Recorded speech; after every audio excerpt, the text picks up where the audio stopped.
Hi. பண்டிகை காலங்களில் இல்லை சாதாரண நாட்களில் கூட கடலை மாவு நமக்கு ரொம்ப பயன்பாட்டுக்குள்ளே வருது. இந்த கடலை மாவில் நிறைய கலப்படங்கள் சேர்ந்து வர்றதால உங்களுக்கு கலப்படத்தில் பார்க்கும்போதே தெரியும், ஒரு பிசுபிசுப்பு தன்மை இல்லைன்னாவே அதில் கலப்படம் இருக்குன்னு நம்ம தெரிஞ்சுக்கலாம். இப்போ இந்த கடலை பருப்பு இன்றைக்கி 2025 1 கிலோ 110 ரூபான்னு நான் வாங்கியிருக்கேன். கொஞ்சம் முன்ன பின்ன எல்லா கடைகள்லையும் அந்த தரத்துக்கு தகுந்தது போல் இருக்குன்னு வைங்களேன். சின்ன பருப்பு பெரிய பருப்புக்கு தகுந்தது போல் இதை வாங்கி வெயிலில் ஒரு நாள் மட்டும் காய வச்சு மிஷினில் கொடுத்து அரைச்சிட்டு வந்துட்டிங்கன்னா 1 கிலோ கடலை பருப்புக்கு 10 ரூபா வரையிலும் வாங்குகிறாங்க. நைஸாக அரைச்சிட்டு வந்துட்டோன்னா கொஞ்சம் கலர் கம்மியாக இருக்குது.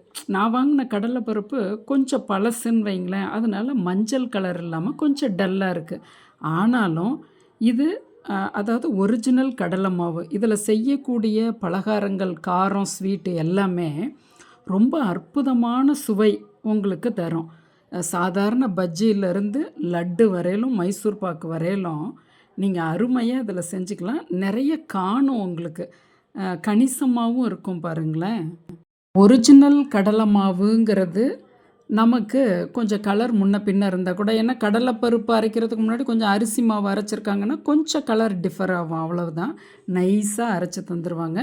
இருந்தாலும் நாம் அது ஒரு முறை ஜல்லடையில் வச்சு சளிச்சிக்கும் போது 1 2 பிரிடு இருந்ததுன்னா நின்றுக்கோன்னு வைங்களேன். அது இப்போ நம்மளுக்கு இந்த மாதிரி கொஞ்சம் ஹேண்டியாக இருக்கக்கூடிய ஜல்லடைகள்லாம் வந்துருச்சு. நான் கண்டிப்பாக இதை பற்றியும் நான் அடுத்தது ஒரு பதிவு போடுறேன்.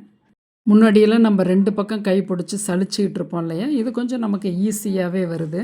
இந்த சலித்து நம்ம இது போல் ஒரு பேக்கெட்டில் வச்சு கடலை மாவு அப்படின்னு எழுதி நீங்கள் ஃப்ரிட்ஜுள்ள ஸ்டோர் பண்ணிட்டீங்கன்னா 6லேருந்து 7 மாதம் வரையிலும் வச்சுக்கலாம்.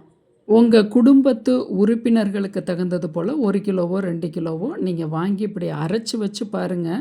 கண்டிப்பாக கடலை மாவு நினச்ச போது, இப்போ கோதுமையை போய் அரைச்சிட்டு வரீங்க, பதப்படுத்திய அரிசி அரைக்கிறீங்க, அதுபோல் தான் இது ஒரு நாள் மட்டும் காய வச்சிங்கன்னா போதும், கடலைப்பருப்பை நமக்கு ஒரிஜினல் கடலை மாவு கிடச்சிரும்.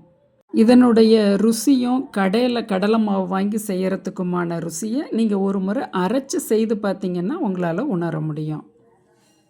நம் சேனலை சப்ஸ்கிரைப் பண்ணுங்கள், ஷேர் பண்ணுங்கள்.